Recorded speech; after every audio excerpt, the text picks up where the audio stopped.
The live TV, सच सबसे आगे।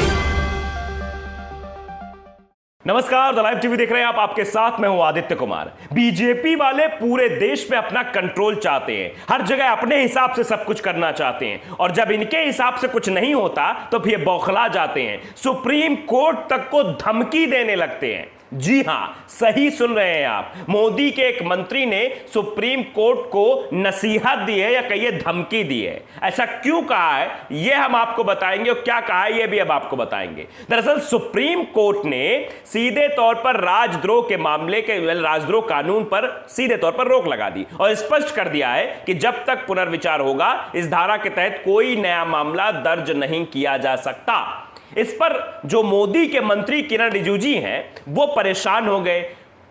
उन्होंने सीधे तौर पर कहा क्या, जरा आप समझ लीजिए। कहा सुप्रीम कोर्ट ने राजद्रोह पर रोक लगाने की सलाह दी तो केंद्र हुआ नाराज, अदालत को देने लगे धमकी। मंत्री किरण रिजिजू बोले लक्ष्मण रेखा ना पार करे कोई। मतलब इनके हिसाब से कि सुप्रीम कोर्ट लक्ष्मण रेखा को क्रॉस कर रहा है, मतलब सुप्रीम कोर्ट राजद्रोह के मामलों पर रोक लगाने की बात कर रहा है, तो मोदी के मंत्री कह रहे हैं कि लक्ष्मण रेखा ना क्रॉस करें। आप अंदाजा लगा सकते हैं कैसे धमकी दी जा रही है। सुप्रीम कोर्ट तक को नहीं छोड़ा जा रहा है। सुप्रीम कोर्ट ने दरअसल बड़ा आदेश देते हुए कहा कि राजद्रोह के कानून का इस्तेमाल अब नहीं हो सकता है। पहले इस पर स्पष्ट जवाब दिया जाएगा, पुनर्विचार होगा, तब इस कानून के तहत कोई भी नया मामला दर्ज किया जाएगा। अब मंत्री जी नाराज हो गए, ट्वीट करके कहा कि किसी को लक्ष्मण रेखा नहीं पार करनी चाहिए। ट्वीट करते हुए यह भी लिखा कि हम एक दूसरे का सम्मान करते हैं, कोर्ट को सरकार का सम्मान करना चाहिए। आप समझिए किरण जी क्या कहना चाहते हैं। सीधे तौर पर कह रहे हैं कि कोर्ट को सरकार का सम्मान करना चाहिए, सरकार को कोर्ट का सम्मान करना चाहिए। हम दोनों की ही सीमाएं स्पष्ट हैं, ऐसे में किसी को भी लक्ष्मण रेखा पार नहीं करनी चाहिए। यानी अगर सुप्रीम कोर्ट ने कह दिया कि राजद्रोह के मामले पर पुनर्विचार होगा, जब तक पुनर्विचार होगा तब तक कोई नया मामला दर्ज नहीं होगा, तो मंत्री जी को खल गया। मंत्री जी को लगा कि इनके हाथ से इनका सबसे बड़ा हथियार चला गया है, क्योंकि बीजेपी वालों को जब कुछ नहीं मिलता है तो ये राजद्रोह का केस लेके सामने आ जाते हैं कि तुम पर राजद्रोह लगा देंगे, तुम पर यूएपीए लगा देंगे, तुमको जेल भेज देंगे, तुमने गलत काम किया है। आप अंदाजा लगा सकते हैं कि पिछले कुछ दिनों में किस तरह के राजद्रोह के मामले दर्ज हुए हैं।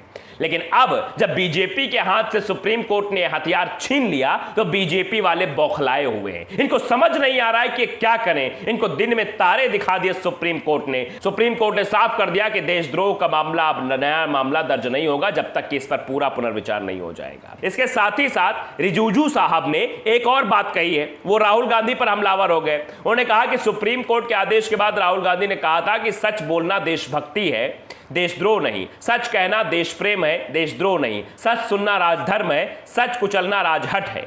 अब इस मामले पर भी मंत्री साहब बौखला गए।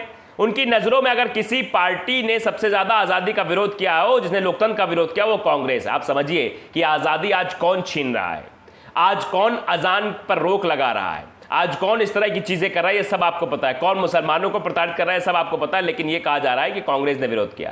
केंद्रीय मंत्री ने यहां तक कह दिया कि देश को बांटने में कांग्रेस से एक बड़ा हाथ रहा है। तो आप समझिए कि इनकी मानसिक प्रवृत्ति आखिरकार क्या है। लोग बाग कह रहे हैं, यहां तक कि कुछ लोग तो ट्विटर पर यह भी लिख रहे हैं कि मंत्री किरण के खिलाफ मुकदमा दर्ज होना चाहिए, इनको जेल भेज देना चाहिए। ये तक लोग कह रहे हैं कि इस तरह की बातें इन्होंने कैसे कर दी है। अब कहा जा रहा है कि किरण रिजिजू को लक्ष्मण रेखा कोई दिखाएगा, उनको उनकी लक्ष्मण रेखा कौन दिखाएगा जो लक्ष्मण रेखा क्रॉस कर रहे हैं, जो इस तरह की बातें सुप्रीम कोर्ट के बारे में कह रहे हैं। और अखिलेश द्विवेदी एक नाम के शख्स हैं, वो लिखते हैं कि धन्यवाद सुप्रीम कोर्ट को, देशद्रोह कानून पर रोक लगा दी। बीजेपी कानून मंत्री किरण रिजिजू को, जो अपने को सुप्रीम कोर्ट से ऊपर समझते हैं, बोलते हैं कोर्ट को लक्ष्मण रेखा का सम्मान करे। क्या मतलब है इसका? जनता यह बात लिख रही है कि आखिरकार क्या मतलब इस तरह की बातें कर रहे हैं। अब इस पूरे मामले पर चिदंबरम का भी पलटवार सामने आ गया है। चिदंबरम ने कहा है कि केंद्रीय मंत्री के पास मनमानी लक्ष्मण रेखा खींचने का अधिकार नहीं है। जिस तरह से उन्होंने बात कही उस पर पूरी तरीके से निशाना साधा है। उन्होंने पलटवार करते हुए कहा है कि उनके पास किसी भी तरीके की मनमानी लक्ष्मण रेखा खींचने का कोई अधिकार नहीं है। सीधे तौर पर उन्होंने ट्वीट करते हुए निशाना साधा कि राजा के सभी घोड़े और राजा के सभी लोग उस कानून को नहीं बचा सकते। कांग्रेस ने बुधवार को राजद्रोह कानून पर रोक लगाने के सुप्रीम कोर्ट के फैसले की सराहना करते हुए कहा था कि यह एक स्पष्ट संदेश गया है कि अब आप सच्चाई की आवाज को दबा नहीं सकते और सरकार की आलोचना करने वालों को सुना जाना चाहिए। उन्होंने सीधे तौर पर बात किया। दरअसल मोदी के मंत्री के इस तरह की भाषा से अब लोग सवाल पूछने लगे हैं। क्या मोदी के मंत्री अब यह तय करेंगे कि सुप्रीम कोर्ट को क्या करना चाहिए, क्या नहीं करना चाहिए?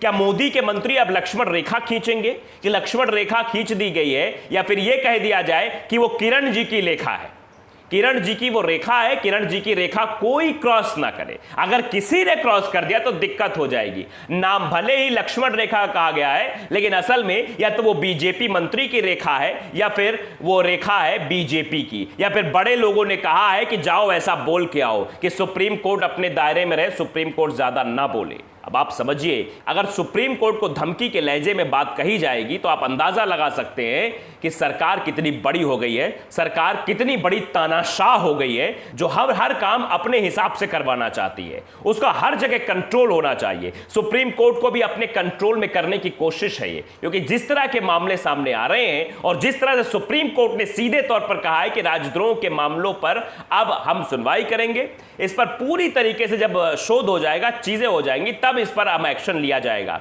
तब तक के लिए राजद्रोह का कोई नया मामला दर्ज नहीं होगा, यह सीधे तौर पर कहा गया है। क्योंकि जिस तरह से राजद्रोह के मामले का इस्तेमाल किया जा रहा था, उससे दिख रहा था कि कुछ लोग एक धर्म विशेष लोगों को टारगेट कर रहे थे, कुछ लोगों पर बेफिजूल में जो लोग इनके खिलाफ बोल रहे थे, जो सरकार के खिलाफ बोल दे रहे थे, देशद्रोह हो जा रहा था, राजद्रोह हो जा रहा था। यह अपने आप में सवाल खड़ा हो गया था। कई लोग इसके बारे में चर्चा कर रहे थे, क्या बीजेपी के खिलाफ बोलना देशद्रोह हो जाता है, राजद्रोह हो जाता है? अगर राज्य के खिलाफ बोला जाए, देश के खिलाफ बोला जाए, तब तो यह मामला बनता है।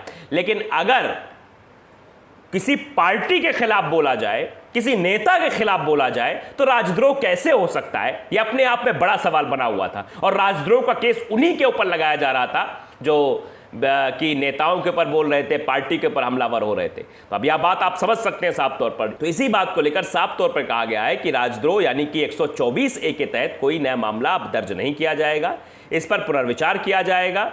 केंद्र इस बाबत राज्यों को निर्देशित जारी करेगा।